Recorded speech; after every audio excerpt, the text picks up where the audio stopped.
The fog clung to the bayou like a shroud, thick and unyielding, as if the very air conspired to hide secrets from prying eyes. In the heart of Louisiana's forgotten swamplands, where cypress trees twisted like tormented souls and the water whispered promises of oblivion, stood a ramshackle cabin that few dared approach after dusk. It was here that the two sisters dwelled, Elara and Myra, their names murmured in hushed tones by the scattered folk of the nearby hamlet, if they were mentioned at all. Elara, the elder, moved with a quiet grace that belied the shadows in her eyes, her hands always busy kneading dough or stirring pots over a flickering hearth. Myra, younger and wilder, with hair like tangled Spanish moss, tended the overgrown garden where strange herbs flourished under the perpetual gloom. Travelers who wandered too far from the main roads sometimes found their way to the sisters' door, lured by the savory scents that drifted through the mist, rich stews and pies that promised warmth in a world gone cold. No one asked where the meat came from. In these parts, questions invited trouble, and the sisters' hospitality was freely given, a rare gift in the unforgiving wilderness. But on certain nights, when the moon hung low and bloated, faint voices echoed from the depths of the woods, soft, insistent murmurs that sounded almost like pleas, or perhaps invitations. They called to those who listened too closely, drawing them into the underbrush where the ground grew soft and treacherous.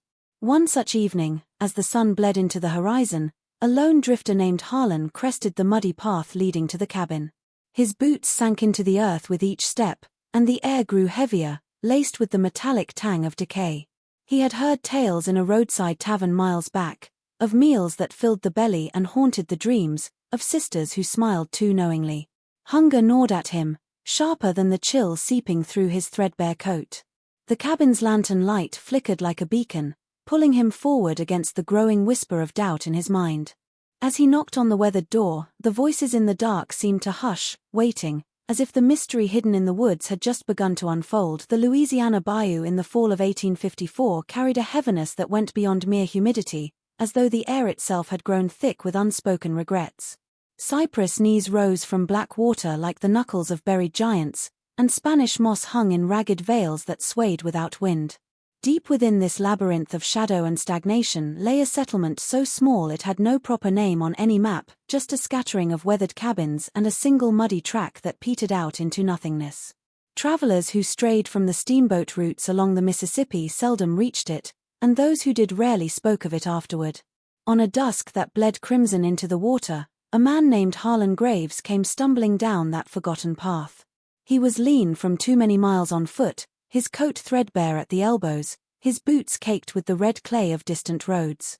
He had been walking for days after jumping ship in New Orleans, chasing vague rumors of work farther inland, though hunger had long since overtaken ambition as his chief companion. The ache in his stomach sharpened with every step, and the growing dark pressed close, carrying the low drone of insects and the occasional splash of something large moving just beneath the surface of the bayou.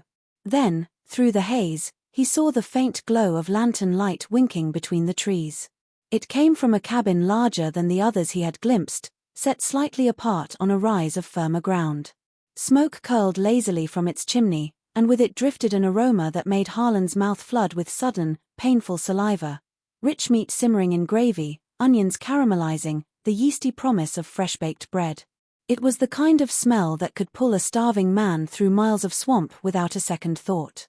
The cabin's windows glowed amber, and as he drew nearer, Harlan could make out two figures moving within, one tall and deliberate, the other quicker, almost darting.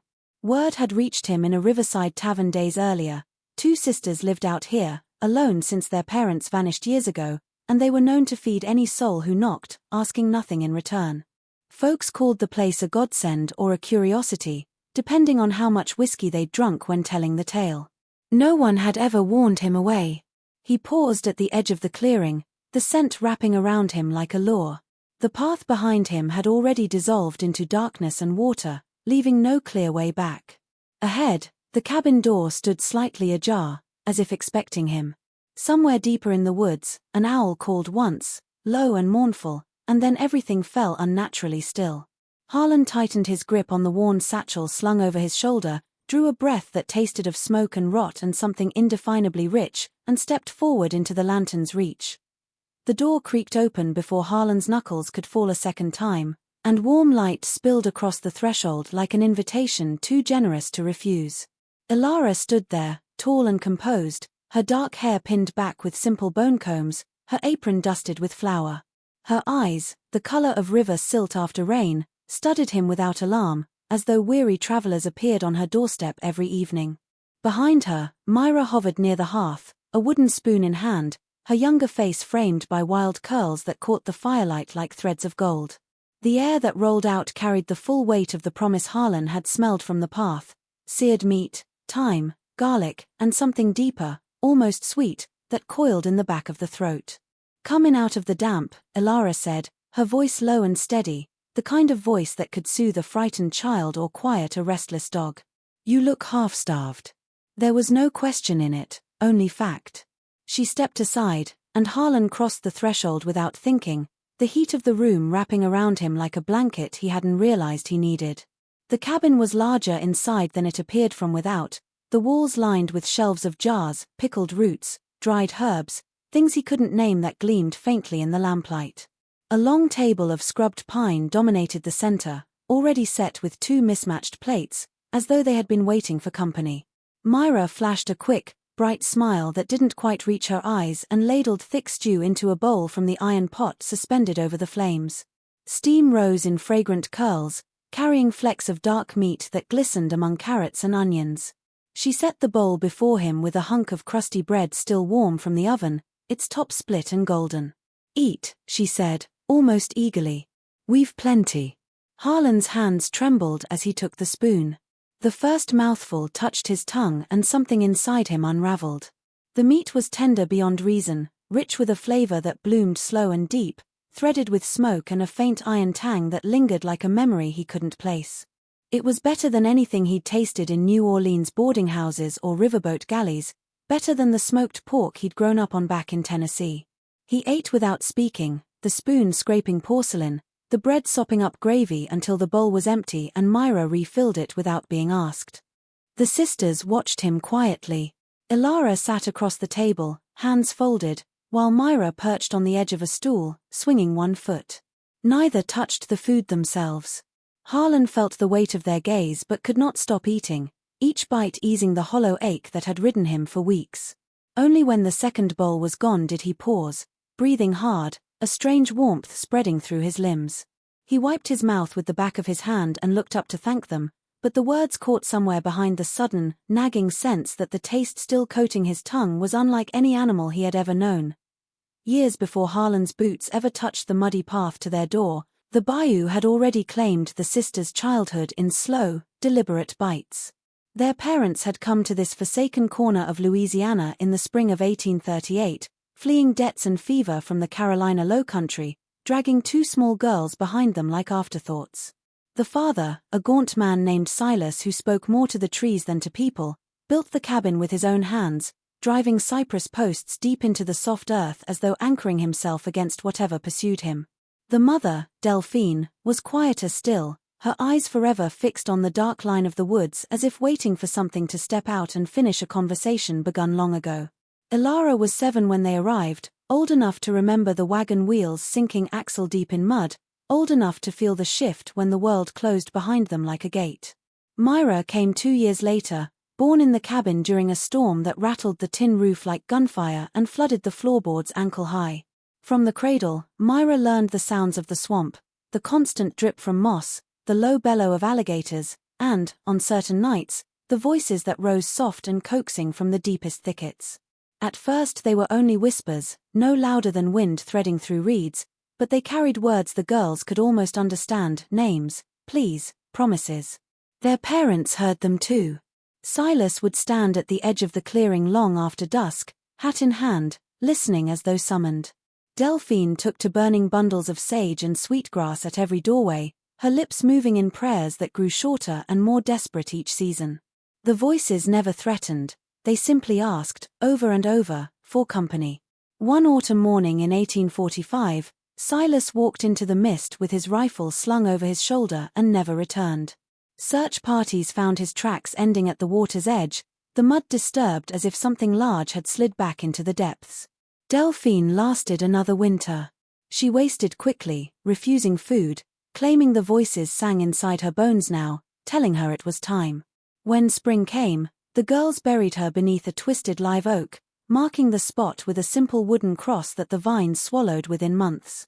Left alone at 12 and 10, Ilara and Myra learned to survive on what the swamp offered: fish, wild onions, the occasional rabbit snared in loops of twine. Yet hunger lingered, sharp and constant, until the voices spoke more clearly one starving night, promising abundance if the sisters would only listen.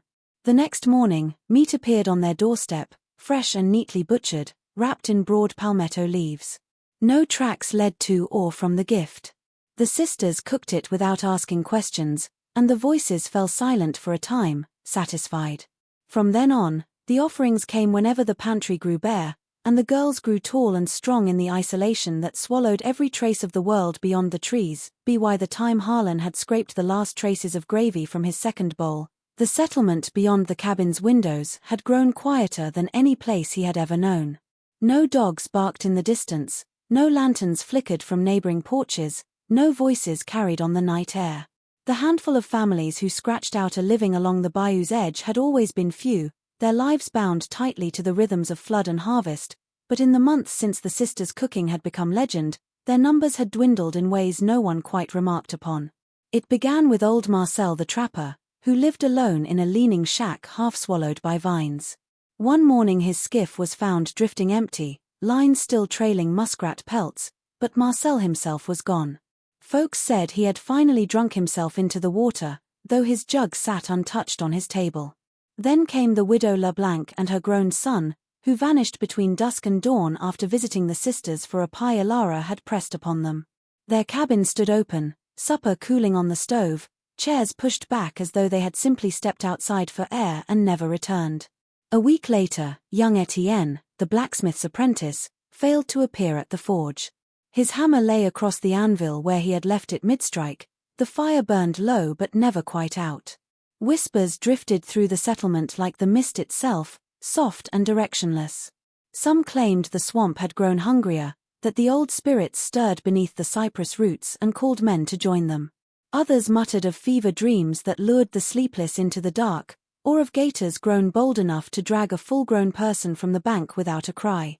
No one spoke of the sisters directly, not with accusation, for their table was the only one that never ran short, and their stews warmed bellies that had known too many empty nights. When a traveler passed through and asked after the missing, heads shook slowly and eyes slid away toward the tree line, as though naming the loss might invite it closer. Yet the feasts continued. On Sundays, when the air hung heaviest, the scent of roasting meat rolled across the water and drew the remaining souls to the sisters' door.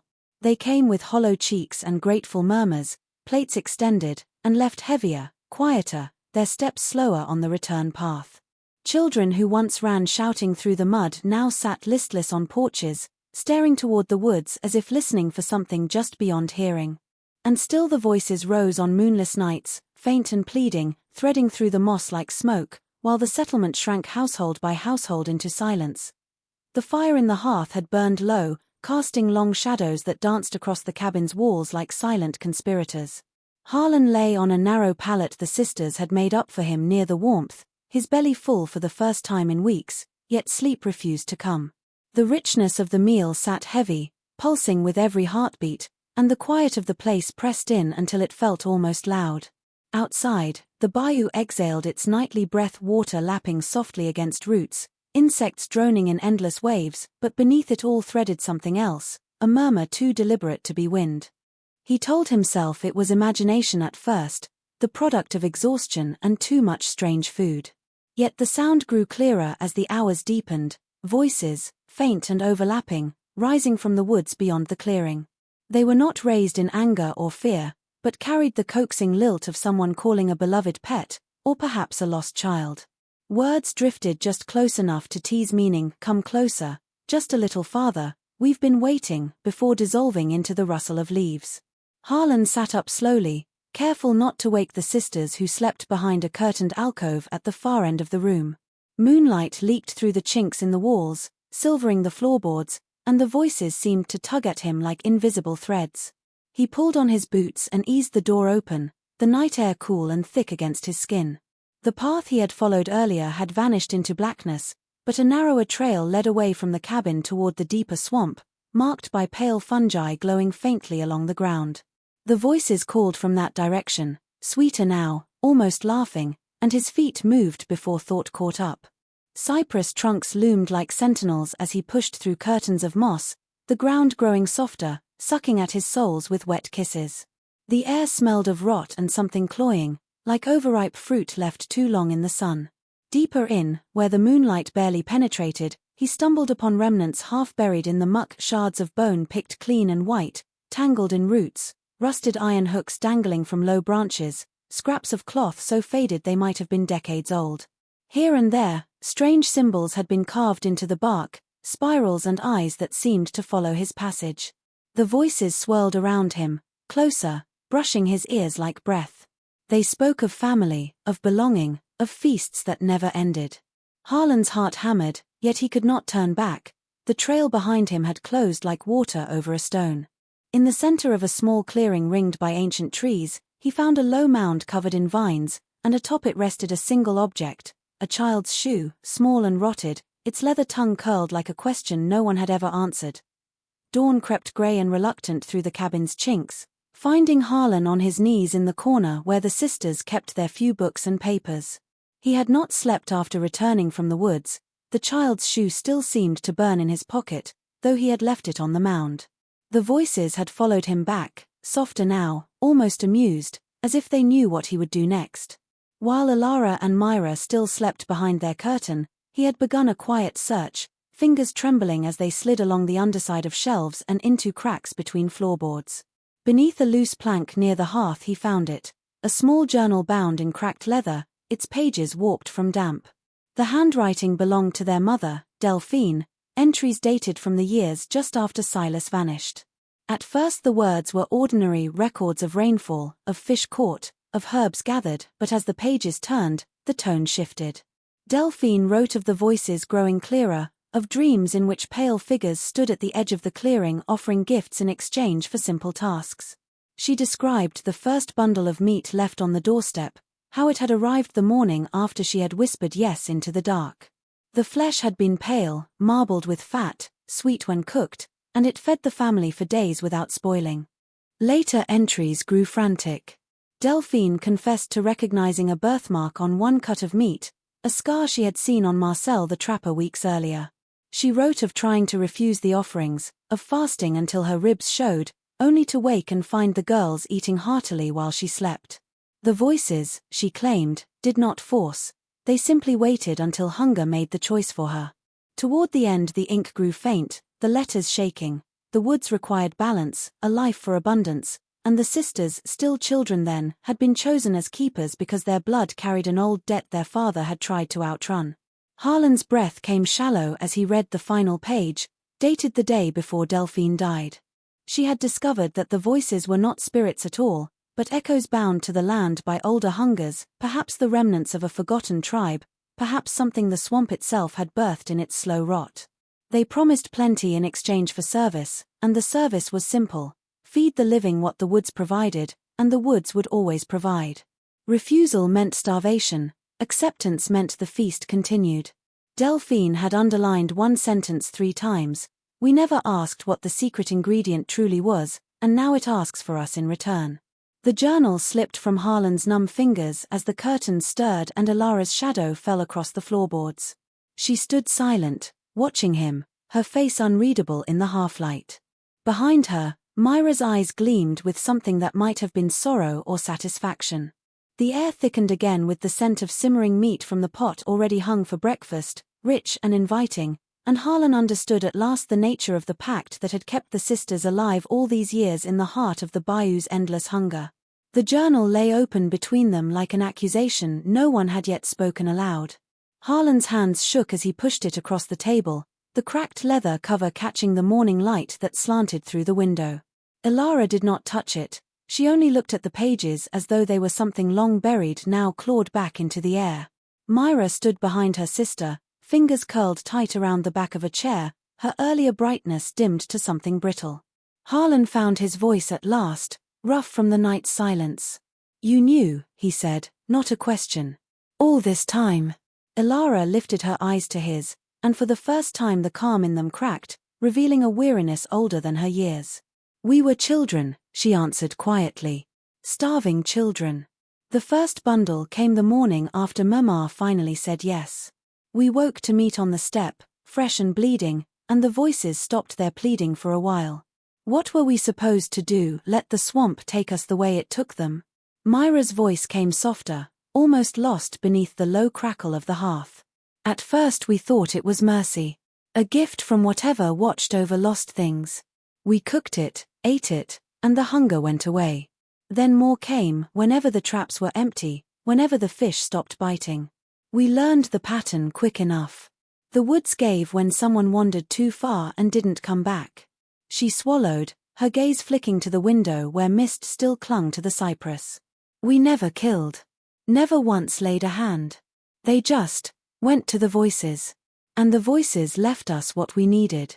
Harlan's stomach twisted, the memory of last night's stew rising sour in his throat. And the town, he pressed. Marcel, the widow LeBlanc, Etienne, all of them? Ilara's mouth tightened. They came for supper. They sat at this table. Some left full and sleepy. Some heard the calling stronger than others. The woods choose who answers. She leaned forward, her voice dropping to a near whisper. We tried to warn them, in our way. Told them not to walk alone after dark, not to follow lights on the water. But hunger makes folk deaf, same as it made us. Myra stepped closer, eyes pleading now. We're not monsters, Harlan. We're bound. The pact wasn't ours to begin with, it was Mama's, and her papa's before her, carried in the blood. Break it and the swamp starves us all. Keep it, she trailed off, glancing at the pot already simmering with the morning's cut, the scent beginning to fill the room again, rich and irresistible. Harlan stared at the sisters, at the faint tremor in Ilara's steady hands, at the tears Myra refused to let fall, and understood that the voices had turned their victims into reluctant guardians long ago, trading one kind of hunger for another that never truly ended. The journal lay open between them like an accusation no one had yet spoken aloud. Harlan's hands shook as he pushed it across the table, the cracked leather cover catching the morning light that slanted through the window. Ilara did not touch it, she only looked at the pages as though they were something long buried now clawed back into the air. Myra stood behind her sister, fingers curled tight around the back of a chair, her earlier brightness dimmed to something brittle. Harlan found his voice at last, rough from the night's silence. You knew, he said, not a question. All this time. Ilara lifted her eyes to his, and for the first time the calm in them cracked, revealing a weariness older than her years. We were children, she answered quietly. Starving children. The first bundle came the morning after Mama finally said yes. We woke to meet on the step, fresh and bleeding, and the voices stopped their pleading for a while. What were we supposed to do? Let the swamp take us the way it took them? Myra's voice came softer, almost lost beneath the low crackle of the hearth. At first we thought it was mercy. A gift from whatever watched over lost things. We cooked it, ate it, and the hunger went away. Then more came whenever the traps were empty, whenever the fish stopped biting. We learned the pattern quick enough. The woods gave when someone wandered too far and didn't come back. She swallowed, her gaze flicking to the window where mist still clung to the cypress. We never killed. Never once laid a hand. They just went to the voices. And the voices left us what we needed. Harlan's stomach twisted, the memory of last night's stew rising sour in his throat. And the town, he pressed. Marcel, the widow LeBlanc, Etienne, all of them? Ilara's mouth tightened. They came for supper. They sat at this table. Some left full and sleepy. Some heard the calling stronger than others. The woods choose who answers. She leaned forward, her voice dropping to a near whisper. We tried to warn them, in our way. Told them not to walk alone after dark, not to follow lights on the water. But hunger makes folk deaf, same as it made us. Myra stepped closer, eyes pleading now. We're not monsters, Harlan. We're bound. The pact wasn't ours to begin with, it was Mama's, and her papa's before her, carried in the blood. Break it and the swamp starves us all. Keep it, she trailed off, glancing at the pot already simmering with the morning's cut, the scent beginning to fill the room again, rich and irresistible. Harlan stared at the sisters, at the faint tremor in Ilara's steady hands, at the tears Myra refused to let fall, and understood that the voices had turned their victims into reluctant guardians long ago, trading one kind of hunger for another that never truly ended. The door slammed against the wall as Harlan bolted from the cabin, the journal clutched in one fist, his satchel forgotten on the floor. Morning mist still hung thick over the clearing, turning the world into a grey veil that swallowed sound and distance alike. Behind him, Ilara's voice rose sharp for the first time, "Harlan, don't." But he was already plunging down the narrow path toward the deeper swamp, boots slipping on slick roots, breath ragged in his throat. The scent of the simmering pot chased him, sweet and cloying, twisting his stomach with revulsion and lingering hunger in equal measure. Myra's cry followed, higher, almost keening, and then the sisters were running too, skirts hiked, bare feet silent on the mud. They knew these trails better than any living soul. The bayou had raised them, taught them every twist and sinkhole. Harlan's only advantage was desperation, raw and blinding, driving him forward even as branches whipped his face and drew thin lines of blood. The voices in the woods stirred at the commotion, rising from their usual murmur to a chorus that swirled around him, laughter now, mocking, delighted, as though the chase itself were part of some long game. He burst into a stand of cypress where the ground turned treacherous, water gleaming black between hummocks of grass. Behind him the sisters' footfalls grew closer, unnaturally swift, guided by something beyond sight. The mist thickened suddenly, coiling into shapes that resembled pale figures reaching out, and the path ahead seemed to shift, doubling back on itself. Harlan stumbled, caught his balance on a low branch, and pressed on, heart hammering against his ribs. The voices whispered his name now, soft and intimate, promising rest if he would only stop, promising answers if he would turn and listen. A root snaked across the trail and sent him sprawling into the mud. The journal flew from his grasp, pages splaying open in the muck. Before he could scramble up, Ilara was there, looming out of the fog, her face streaked with dirt and something that might have been grief. Myra appeared beside her a breath later, eyes wide and shining. They did not reach for him yet, they simply blocked the way forward, breathing hard, while the mist closed tighter around the three of them like a living thing. The woods laughed through 1,000 throats, and the ground beneath Harlan's palms grew soft, almost warm, as though something vast shifted just beneath the surface. Illusions flickered at the edges of his vision, paths opening where none had been, lights bobbing over the water, familiar faces beckoning from the gloom. The sisters stood motionless, waiting, while the bayou itself seemed to draw breath and hold it, trapping him in a circle that shrank with every heartbeat. The mist tightened into a living wall, pressing Harlan back toward the sisters until the three of them stood in a small circle of trampled grass, the bayou's breath hot and rank around them. Ilara's face had changed, the weariness was still there, but something else moved behind her eyes now, something ancient and unsettled. Myra clutched her sister's arm, knuckles white, her lips parted as if to speak, yet no sound came. The voices no longer laughed. They spoke in layers, overlapping, some pleading, some commanding, all of them threaded through with a grief sharp enough to cut. Harlan scrambled backward until his shoulders struck the broad trunk of a cypress, bark rough and wet against his coat. The illusions that had danced at the edges of his sight now sharpened into figures, pale, translucent. The mist tightened into a living wall, pressing Harlan back toward the sisters until the three of them stood in a small circle of trampled grass, the bayou's breath hot and rank around them. Ilara's face had changed, the weariness was still there, but something else moved behind her eyes now, something ancient and unsettled. Myra clutched her sister's arm, knuckles white, her lips parted as if to speak, yet no sound came. The voices no longer laughed. They spoke in layers, overlapping, some pleading, some commanding, all of them threaded through with a grief sharp enough to cut. Harlan scrambled backward until his shoulders struck the broad trunk of a cypress, bark rough and wet against his coat. The illusions that had danced at the edges of his sight now sharpened into figures, pale, translucent shapes that drifted between the trees like smoke given form.